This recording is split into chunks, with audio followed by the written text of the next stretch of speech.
Welcome to IAS project. In this video, we will be talking about stone and metal artifacts that were used during Harappan culture. This is the fifth lecture for Harappan art. If you want to watch the first lecture, please click on this link here. Before we go into the lecture, let me ask you an easy question that is important from prelims point of view. Consider the below statements regarding artifacts belonging to Indus Civilization. Three statements have been given here, and the question is, which of the above statements are correct? The first statement is, bronze dancing girl figure was found in Kalibangan. The second statement is, red sandstone male torso has been found in Harappa. The third statement is, bearded priest statue was found in Mohenjodaro. If you know the answer to this question, please answer in the comment section below. Regarding Harappan art, in our previous videos, we have completed script seals and ceilings, weights and measures, pottery and terracotta artifacts. In this lecture, let's talk about stone artifacts and metal artifacts. If we talk about Harappan stone art, then Harappans made these type of artifacts using stone. They are nothing but stone statues, stone architecture and stone building, stone weights like you can see in this picture here. We already talked about stone weights in our previous video. They were cubical in shape and they were mostly made from a stone called as chert. Sometimes they were also made from steatite as well as limestone. Harappans also made stone tools and weapons. They also made stone seals. We have talked about stone seals also. Stone seals were mainly made from a stone called as steatite, which is also called as soapstone. And this steatite was basically a soft stone. That is why they were easily able to carve this stone into seals. Moreover, they also made precious stone jewelry, as well as some religious figures, which we will talk about shortly. They also made some other miscellaneous items. In this picture, you can see the stone wall fortification that was found in Dholavira, and this stone wall fortification was made in Harappan civilization. So this is basically an example of stone architecture from Harappan civilization. Now let's talk about Harappan stone art in a little bit detailed manner. The first type of usage for stone was Harappan stone statues. For example, we have found bearded priest statue in Mohenjodaro. Bearded priest statue is also called as priest king statue. You can see priest king statue or bearded priest statue in this picture here. Please remember, this was found in Mohenjodaro. These type of questions are often asked in entrance examinations. The bearded priest statue was made of stone called as steatite. Steatite, as we know, is also called as soapstone, and it is basically a soft stone. And that is why carving steatite stone into sculptures or seals was very easy. Moreover, we also found another statue which is also called as male torso statue. And this male torso statue, you can see it in picture here. This male torso statue was made of red sandstone. It was found in Harappa. These two are very important from the point of view of prelims exam.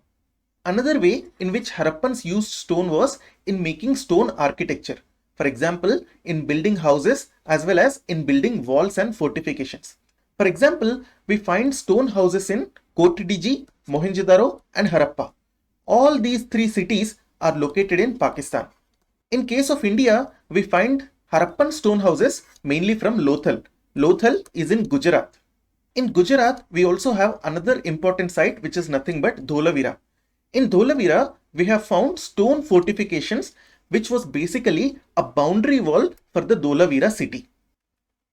So in this picture, you can see stone wall that is nothing but stone fortification. Moreover, you can also see stone gate over here. So multiple number of gates like this were made in the stone wall fortifications of Dholavira city. Harappans also made stone weights. These stone weights were mainly made of a stone called as chert, and sometimes they were also made of limestone as well as steatite. Although Harappan age was a bronze age, they still continued to make as well as use stone weapons and stone tools. For example, we have found a number of parallel sided long stone blades.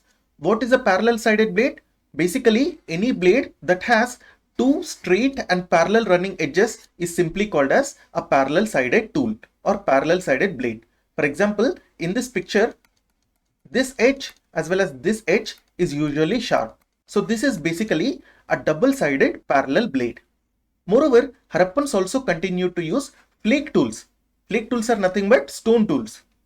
We have found evidence of such flake tools from Rangpur, which is in Gujarat in India. We also know that Harappans made seals using stone. We have talked about Harappan seals in detail in our early videos. Harappan seals were mainly made from steatite or soapstone, which was basically a soft stone. Harappans also used stone to make stone jewelry. For making stone jewelry, they mostly used precious stone. For example, they used carnelian stone to make beads. You can see pictures of beads here. So usually beads were mainly cylindrical in shape or spherical in shape. And through the center of the bead, a hole was drilled. And through this hole, a thread was passed and these beads were collected in the thread, and such kind of, let's say, a chain made of beads was usually worn around neck. So this was the main purpose of beads. For example, today many women wear pearl necklaces. Pearl necklaces are nothing but bead necklaces because we take pearls and we drill holes through the center of the pearl and then we pass a thread through that and then it becomes a necklace. So similarly, bead necklaces were also worn during Harappan civilization. If we talk about stone beads, the most important type of stones that were used in making beads were jasper, crystal, quartz, as well as steatite. We must remember that many of these precious stones were not easily available in the Harappan region. So most of these precious stones were generally sourced from Gujarat. Many precious stones were also imported from Iran and Afghanistan. We have also found that Harappans have buried some precious stone jewelry along with their dead people. The other type of usage of stone during Harappan civilization was in making stone religious figures. You can see some of the stone religious figures which were made during Harappan civilization in this picture. So basically, these are nothing but cylindrical stones which were carved and nicely polished, and these stones resemble Shivling that Hindus worship today. So the finding of these linga shaped carved and polished stone means that Harappans were also practicing linga worship. Linga worship is basically a form of phallic worship. In general, if we talk about Harappan stone art, then we can say that Harappans were actually poor in terms of artistic works of stone. We have discussed very good examples of stone art in this picture. However, they were extremely rare, and moreover, compared to the contemporary civilizations, they can be considered as very inferior or very poor. However, if we talk about Harappan pottery, then Harappan pottery was very superior. So please remember this fact from the point of view of prelims exam, that Harappan pottery was very superior. However, the Harappan stone work or stone art was very poor. Now let's talk about Harappan metal art. Particularly, let's talk about copper as well as bronze art in this video. In Harappan civilization, copper and bronze were mainly used for making tools, weapons, ornaments, vessels, mainly for storing water and food, and also some other items. Along with copper and bronze, Harappans also used gold, silver, and lead. Lead was mainly used for alloying with copper, and by alloying with copper, they made what is known as lead bronze. Please remember, bronze is basically an alloy. When we say just bronze, it means copper and tin. If we use lead in place of tin, then it is called as lead bronze. If we use arsenic in place of tin, then it is called as arsenical bronze. So therefore, please remember that when we say just bronze, it means copper plus tin.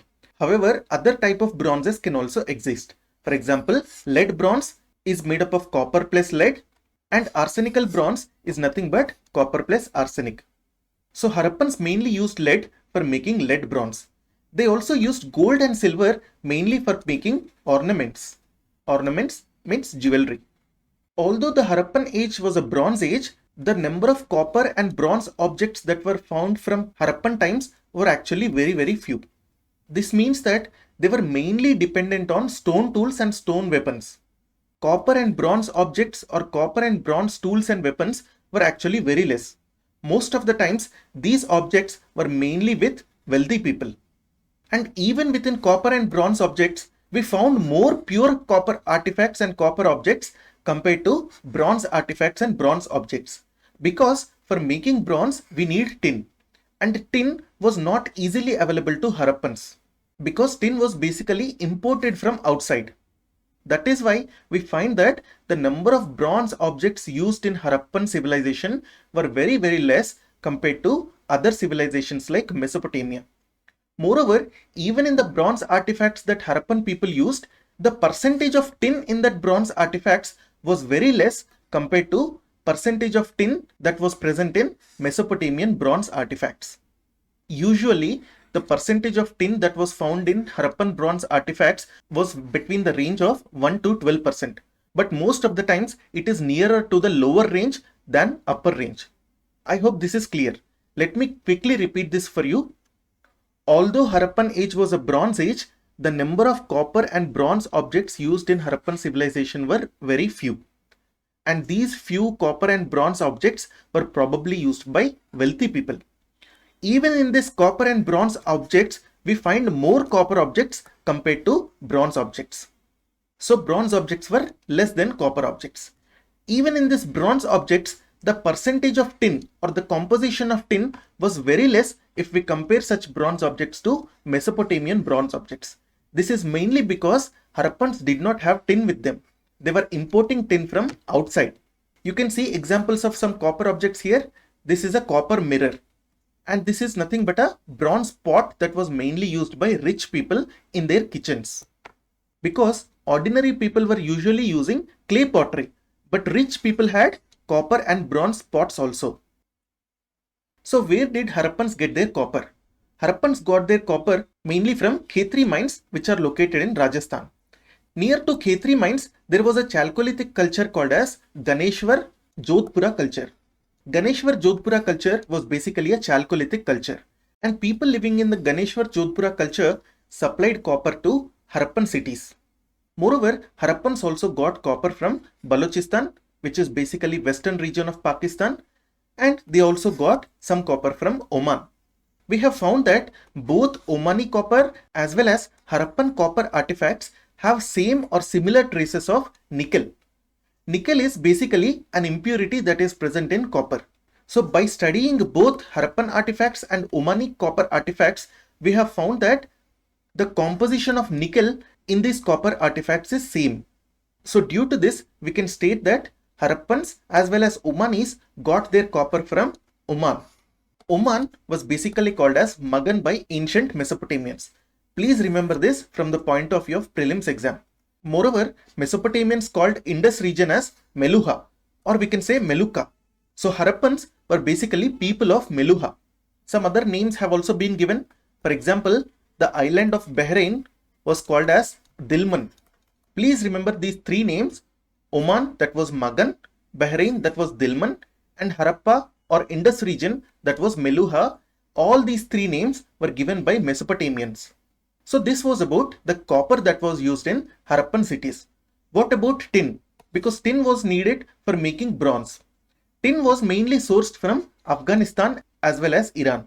That is why tin was imported from outside Indus regions. So we can say that tin was not easily available to Harappans. That is why Harappan bronze objects had less tin compared to tin in the bronze objects of other cultures, like ancient Mesopotamian bronzes. One more difference in copper and bronze artifacts is that in Harappan cities, mainly the gold as well as silver were mostly found in hoards. However, the copper and bronze objects were usually not found in hoards. So what is a hoard? In archaeological terms, hoard is nothing but a collection of precious items, usually gold, silver, copper, or let's say precious stones. Most of the times, hoards are put in pots and they are buried underground because people do not want them to be stolen. So when a hoard is buried, it is generally called as a cache. So I hope you understand what hoard and cache are. Hoard and cache are basically nothing but a collection of precious items which were usually hidden so that they don't get stolen. So in the case of Harappan cities, most of the times, not always, but most of the times, gold and silver are usually found in hoards. And moreover, most of the times, not always, but most of the times, copper and bronze objects were not found in hoards. You can see some examples of copper and bronze jewelry here. These are nothing but copper bangles, And this is basically a chain made of beads or a necklace made of beads. Here you can see bronze bangles and here you can see bead chains. Most of the time these beads were made up of copper and bronze. Beads were also sometimes made of gold, silver, terracotta, ivory and other objects also. But here we are talking about copper and bronze beads. So beads were usually made from metals like copper, bronze, gold, silver and lead. Sometimes they were also made from non-metals. For example, they were also made from terracotta, faience, ivory, carnelian and other items. Carnelian is basically a red colored precious stone. Using copper and bronze, Harappans also made fish hooks, chisels, pots and pans, mirrors, jewelry. For example, like bangles, beads and diadem strips. What is a diadem? Diadem is basically a crown. So diadem is basically a kind of crown which is obviously worn on a person's head. So all these items were made of copper and bronze. Moreover, we have also found bronze dancing girl figure from Mohenjodaro. This is the bronze dancing girl figure that we found from Mohenjodaro. This is very famous and this is very important from the point of view of prelims exam. Bronze dancing girl was mainly made using a technique called as molten wax technique. Please just remember the name here and we will talk more about bronze dancing girl and its features. For example, you can see that the girl is wearing bangles on her hand. Moreover, she also has a necklace. We will talk about all these aspects when we discuss art and culture in detail. But for now, please remember that bronze dancing girl was found in Mohenjodaro and it was basically made using molten wax technique. We have also found Harappan artifacts like copper dog in Bahrain. As I just said earlier, Bahrain was called as Dilmun by ancient Mesopotamians. So finding of the Harappan copper dog in Bahrain means that Harappans had trade relations with Middle Eastern people. Harappans also made weapons using copper and bronze. For example, they made axes, they made adzes. What is the difference between axe and adze? It is very simple. So this is basically an axe. In axe, you have a cutting edge and you have a handle. In the case of axe, both the handle as well as cutting edge are parallel to each other. However, in the case of adze, you have a handle as well as a cutting edge also. However, the cutting edge and the handle are perpendicular to each other. You don't need to understand the technical differences, but please remember that Harappans made copper axes as well as copper adzes. They also made spearheads, daggers and knives. Dagger is nothing but a small knife. They also made arrowheads using copper as well as bronze. You can see some of the copper tools of Harappans here. We must remember that both the copper tools as well as copper weapons that were used in Harappa were in general considered as inferior to Mesopotamian weapons and Mesopotamian tools. So we can say that Mesopotamian metal tool technology was relatively higher or relatively superior compared to Harappan tools and Harappan weapon technology. We will talk more about Harappan tools and weapons in our next video. If you like this video, please subscribe. You can download this presentation from our Telegram channel, which is IAS Project. The link for this channel is given in the description below. Thank you.